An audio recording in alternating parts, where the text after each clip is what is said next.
Okay, तो अब हम आगे बात करते हैं कि हमारा जो सॉलिड है जिस पे अगर हम फोर्स लगाते हैं तो फोर्स लगाने की वजह से उसमें मोशन प्रोड्यूस होता है। अब मोशन के हम टाइप यहाँ बेसिकली डिस्कस कर लेते हैं थोड़ा सा, कितने टाइप के मोशन होते हैं किसी बॉडी में। पहला है स्टैटिक्स। स्टैटिक्स वो केस है जब हमारी बॉडी रेस्ट में रहती है, यानी अगर फोर्स लगाने पे हमारी जो बॉडी है, एक मान लीजिए एक बॉडी है, इस पे हमने फोर्स लगाया F, तो ये हमारी जो बॉडी A है, अगर इसमें कोई मूवमेंट नहीं होता, अगर कोई मूवमेंट नहीं हो रहा है तो इस टाइप के सिचुएशन को हम कहेंगे स्टैटिक्स। दूसरा है काइनेटिक्स। काइनेमेटिक्स में क्या होता है कि हमारी जो बॉडी पे फोर्स लग रहा है, एक्सटर्नल अप्लाइड फोर्स होता है, वो लग रहा है, तो वो मोशन करने वाली होती है, मतलब एग्जैक्टली मोशन में नहीं है, चलने की स्थिति में पहुंच गई है, चल नहीं रही है। और तीसरा है काइनेटिक्स। काइनेटिक्स का मतलब क्या होता है, अगर इसमें कोई फोर्स लगाया हमने बॉडी पे, तो वो बॉडी अगर मूव कर रही है, उसमें मोशन हो रहा है, तो उस टाइप के हम जो फोर्स हो गए उसको हम बोलेंगे काइनेटिक्स मोशन। वो हमारी बॉडी काइनेटिक्स सिचुएशन में है। ये तीन टाइप के हमारे मोशन होते हैं। अब हम इस जो हमारा एमओएस सब्जेक्ट है, इसमें किस टाइप का हमारा कंटेंट है उसकी बात कर लेते हैं। तो पहला जो हमारा है कंटेंट, वो है इंट्रोडक्शन टू मटेरियल प्रॉपर्टीज। जो हमारा फर्स्ट टॉपिक चैप्टर है वो है इंट्रोडक्शन टू मटेरियल प्रॉपर्टीज।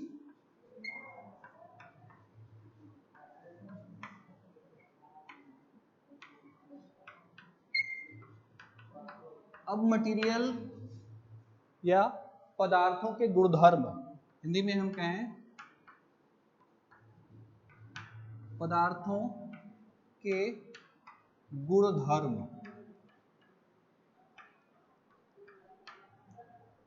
कोई भी मटेरियल हमारा होता है उसमें बहुत टाइप की प्रॉपर्टीज होती हैं, जैसे thermal properties,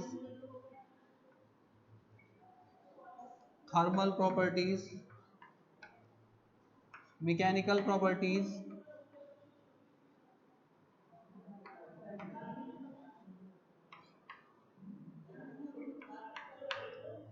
electrical properties,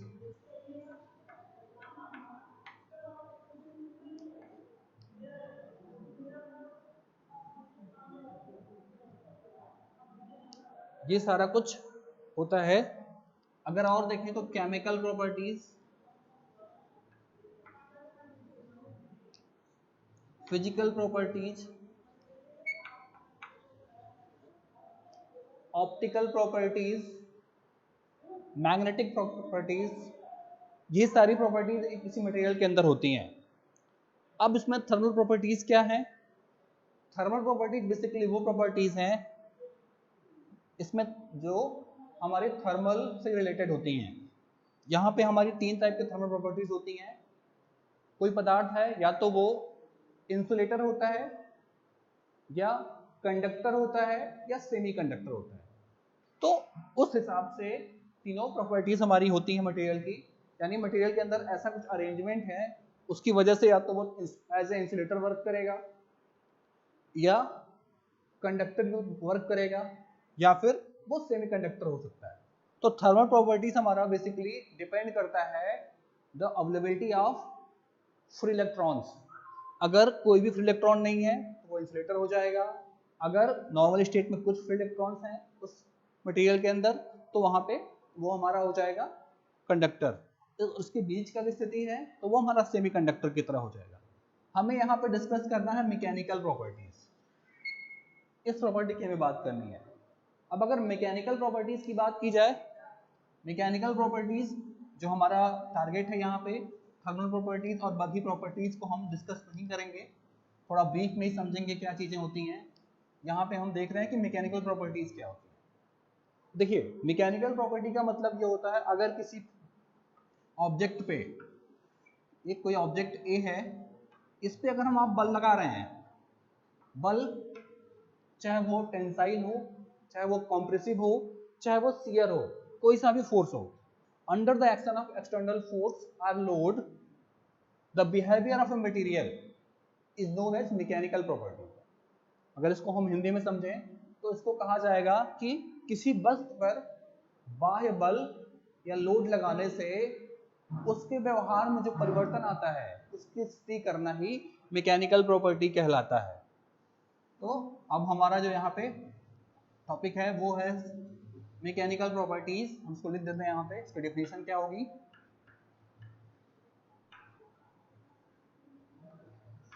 mechanical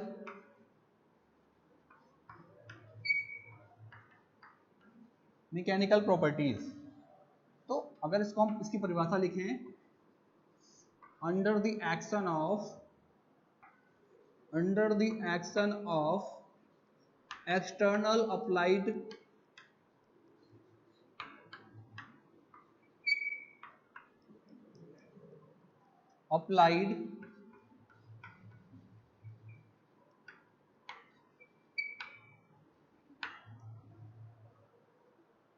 under the action of external applied force the behavior of a material is known as, जो भी उसका व्यवहार होगा उसको हम कहेंगे मैकेनिकल प्रॉपर्टी। ये हमारा कहलाएगा। अब इसमें कई सारी प्रॉपर्टीज होती हैं, जैसे कुछ एग्जांपल हम लिख लें यहाँ पे जो इसके एग्जांपल हैं। जैसे एक पहली प्रॉपर्टी है ब्रिटलनेस।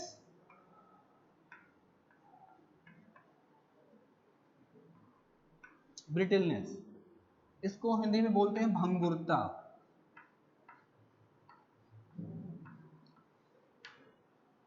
अब अगर ब्रीफ में समझें कि ब्रिटलनेस क्या होता है, व्हाट इज ब्रिटलनेस। अगर एक हम पदार्थ ले लेते हैं, एक मटेरियल हमारे पास है इस तरीके से कि इस पे चाहे कंप्रेसिव या टेंसाइल किसी भी टाइप का फोर्स लगाएं, चाहे मान लीजिए हम इस पे कंप्रेसिव फोर्स लगाते हैं, F एक कंप्रेसिव फोर्स लगाते हैं और ये पदार्थ बिना किसी एप्रिसिएबल डिफॉर्मेशन, यहाँ पे दो चीजें आ रही हैं। एक तो है पहला हमने लगाया एक्सटर्नल फोर्स F, जैसे फोर्स लगाएंगे इसमें डिफॉर्मेशन होगा।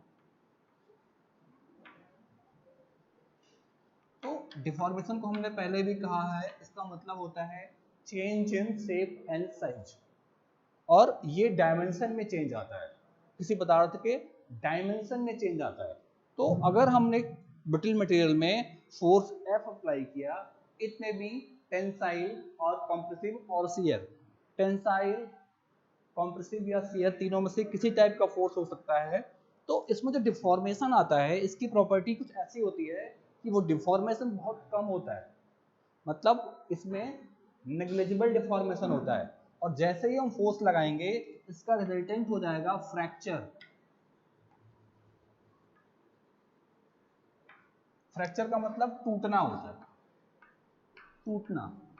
जैसे ही इस पे बल लगेगा हमारा जो मटेरियल है वो टूट जाएगा, वो टुकड़े टुकड़े में हो जाएगा, लेकिन टूटने का पैटर्न नहीं सेट रहेगा। आपने एक बार तोड़ा तो कुछ और टाइप का पैटर्न टूट सकता है, दोबारा फिर से तोड़ेंगे तो और टाइप का पैटर्न आएगा, मतलब कोई फिक्स पैटर्न नहीं रहेगा। और इसका एग्जांपल है ग्लास, इसका जो एग्जांपल है वो है ग्लास, कांच। तो ये हमारा एग्जांपल हो गया।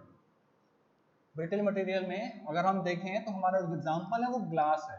अगर ग्लास के टूटने का स्टडी किया जाए तो ग्लास पे चाहे जिस टाइप का फोर्स लगाया जाए वो बेसिकली हर बार बिना किसी डिफॉर्मेशन के, मतलब ऐसा नहीं कि ग्लास की लंबाई में परिवर्तन हो जाए, या अगर कोई स्फेरिकल ग्लास है तो उसका डायमीटर बदल जाए या उसका शेप ओवल टाइप का हो जाए, नहीं, वो उसके डायमेंशन में बहुत कम या बिल्कुल भी चेंज नहीं आता और वो सडन टूट जाता है। जैसे मान लीजिए एक ग्लास है, ग्लास का एक फ्रेम है या मिरर ही है, एक मिरर है और इस पे आपने एक फोर्स लगाया, बल F लगा दिया, तो ये तुरंत क्या होगा, इसका जो अगला स्टेप आएगा वो इस तरीके से ये टूट जाएगा। ये बिफोर है और ये आफ्टर सिचुएशन है, मतलब बल लगाने के बाद ये सिचुएशन होगी। अगली बार इसको हम अगर फोर्स लगाएंगे, एक दूसरा सैंपल लेके फोर्स लगाएंगे, तो नेक्स्ट टाइम ये इस तरीके का बिहेवियर नहीं शो करेगा। इसमें जो पैटर्न है वो अलग हो सकता है, कुछ भी चेंज आ सकता है। ठीक है, तो ये हमारा ब्रिटल मटेरियल रहा। सेकेंड हमारा मटेरियल है इलास्टिक, या प्रॉपर्टी जो हमारी सेकेंड है इलास्टिक। अब इलास्टिक का मतलब है हमारा वो मटेरियल, वो प्रॉपर्टी जिसमें बल लगाने के बाद अगर बल को हटा दिया जाए तो मटेरियल अपनी प्रारंभिक अवस्था में आ जाता है। इलास्टिक का मतलब होता है अगर किसी वस्तु पर बल लगाने के बाद बल को हटा लिया जाए तो मटेरियल हमारा है वो अपनी वास्तविक आवश्यकता में आ जाता है, वास्तविक अवस्था में आ जाता है। जैसे अगर हम इसका एग्जांपल लिख लें, रबर।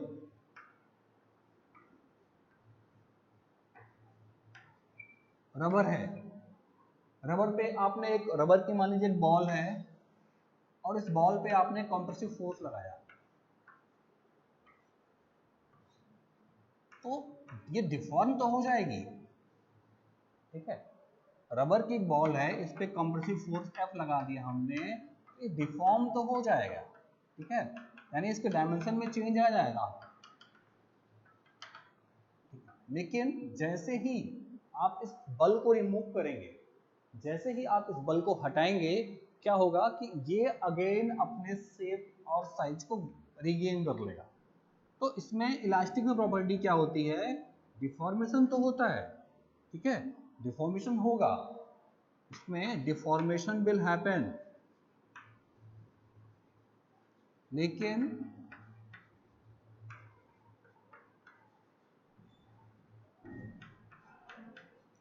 यहाँ फिर से ध्यान देने वाली बात है कि डिफॉर्मेशन का मतलब होता है change in shape and size. लेकिन जैसे ही आपने बल हटाया, after removal of force,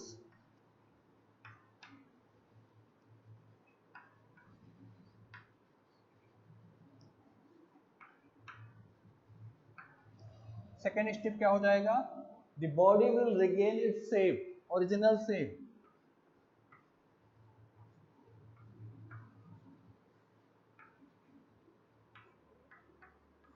The body will regain its original shape and size.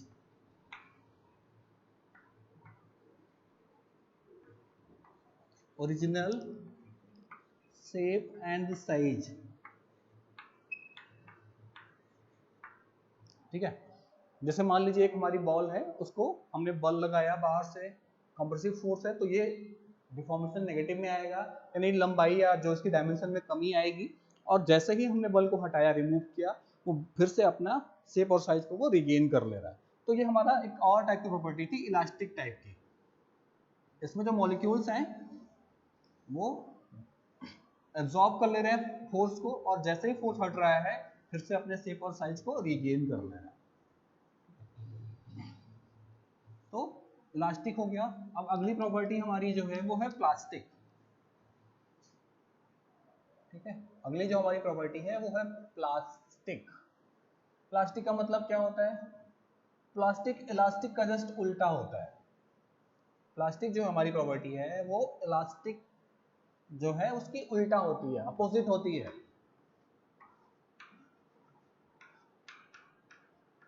Plastic, अगर कोई प्लास्टिक बॉडी है, अगर एक प्लास्टिक बॉडी है, जैसे है इसका एग्जांपल हम ले लें तो क्ले है, एग्जांपल है क्ले, मिट्टी या गीली मिट्टी हम कह लें, गीली मिट्टी।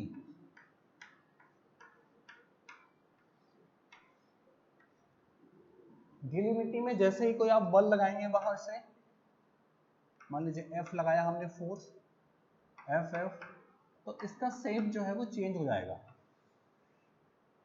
और बल हटाने के बाद भी इसका शेप बिल्कुल वही रहेगा। तो क्ले की जो प्लास्टिक वाली बॉडी है इसमें डिफॉर्मेशन होता है, या हम कहें इसमें परमानेंट डिफॉर्मेशन हो जाता है।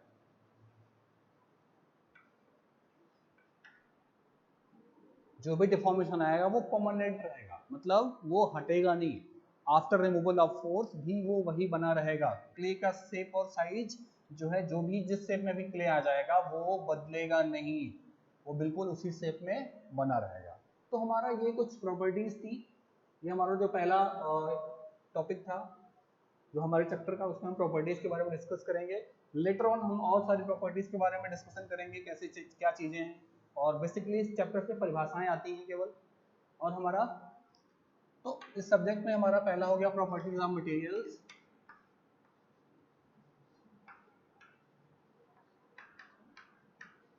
Properties of material.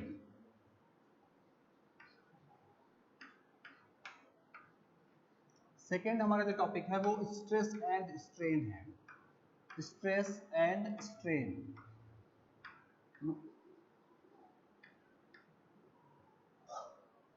थर्ड हमारा जो टॉपिक है वो है shear force and bending moment. तीसरा हमारा टॉपिक हमारा सिलेबस का है, चैप्टर जो है shear force and bending moment.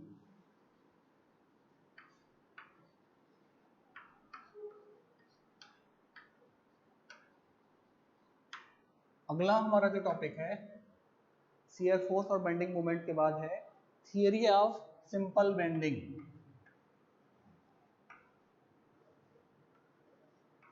ये सब हमारे चैप्टर हैं जिनको हम पूरे सेमेस्टर के दौरान स्टडी करेंगे। थियरी ऑफ सिंपल बेंडिंग, हमने प्रॉपर्टी ऑफ मटेरियल्स में मटेरियल की प्रॉपर्टीज के बारे में पढ़ा, जैसे केमिकल, मैकेनिकल, फिजिकल। तो उसमें से हमें इसमें केवल इस वाले चैप्टर में हमें केवल मैकेनिकल प्रॉपर्टीज के बारे में डिस्कस करना है। सेकंड हमारा है स्ट्रेस एंड स्ट्रेन। ये बेसिकली एक न्यूमेरिकल का सब्जेक्ट है, इसमें न्यूमेरिकल बहुत ज़्यादा है। हमें इसमें जब किसी बॉडी के ऊपर फोर्स लग रहा है तो फोर्स की वजह से स्ट्रेस डेवलप होता है। हमने पहले ही हम लोग पढ़ चुके हैं कि फोर्स हमारा 3 टाइप का होता है, टेंसाइल फोर्स, कॉम्प्रेसिव फोर्स और शियर फोर्स। तो हर फोर्स के करस्पॉन्डिंग स्ट्रेस प्रोड्यूस होता है। अगर हम डिफरेंशिएशन की बात करें व्हाट इज स्ट्रेस, तो it is defined as the force per unit area, यानी एकांक क्षेत्रफल पर लगने वाला बल प्रतिबल कहलाता है। ठीक है, तो प्रतिबल भी हमारा 3 टाइप का होगा। उसके बाद हमारा shear force and bending moment है, ये अगला चैप्टर है जिसमें हम किसी बॉडी पे लग रहे फोर्स को, उसका डायग्राम, शियर फोर्स डायग्राम और बेंडिंग मोमेंट डायग्राम बनाना और ड्रॉ करना सीखेंगे, और फाइंड आउट करने की कोशिश करेंगे किस पॉइंट पे शियर फोर्स की वैल्यू सबसे ज़्यादा है और किस पॉइंट पे बेंडिंग मोमेंट की वैल्यू ज़्यादा है, या उनमें कैसा वेरिएशन आ रहा है डिफरेंट फोर्स लगने की वजह से, या डिफरेंट टाइप के जो हमारे स्ट्रक्चर्स हैं, डिफरेंट टाइप की जो हमारी बीम्स हैं, उन पे कैसे कैसे इनका वेरिएशन होता है, कैसे कैसे इसमें चेंजेस आ रहे हैं। अगला जो हमारा इसके बाद जो टॉपिक है, चैप्टर है, वो है स्ट्रेन एनर्जी। स्ट्रेन एनर्जी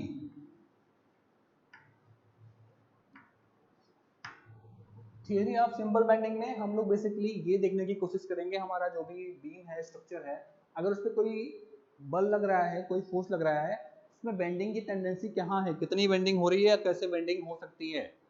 और अगला जो है हमारा है कि अगर स्ट्रक्चर में हमारा कोई भी फोर्स लगा तो उसकी वजह से कितनी एनर्जी स्टोर हो जाएगी। और अगला उसके बाद नेक्स्ट जो टॉपिक हमारा है वो टॉर्सन है। टॉर्सन को हिंदी में हम कहते हैं मरोड़। टॉर्सन को हिंदी में हम कहते हैं मरोड़।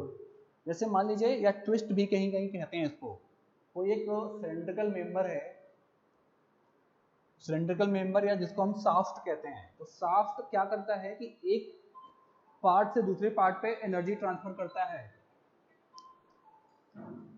एनर्जी का ट्रांसफर करता है। वो हमारा इस टॉपिक में हम लोग स्टडी करेंगे। टॉर्सन के बाद जो हमारा है स्लोप एंड डिफ्लेक्शन, अगला हमारा है स्लोप एंड डिफ्लेक्शन। तो स्लोप एंड डिफ्लेक्शन में हमारा जो टॉपिक है, इसमें हम किसी बीम में अगर बल लग रहा है, फोर्सेस लग रहे हैं, लोड लग रहा है, तो उसमें किस टाइप से स्लोप आएगा या डिफ्लेक्शन प्रोड्यूस होगा, उस पर डिस्कस करेंगे। और उसके आगे हमारे जो चैप्टर हैं वो है column and strut,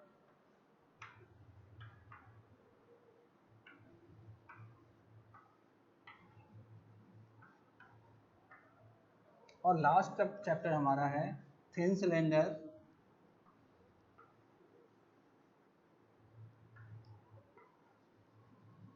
and sphere.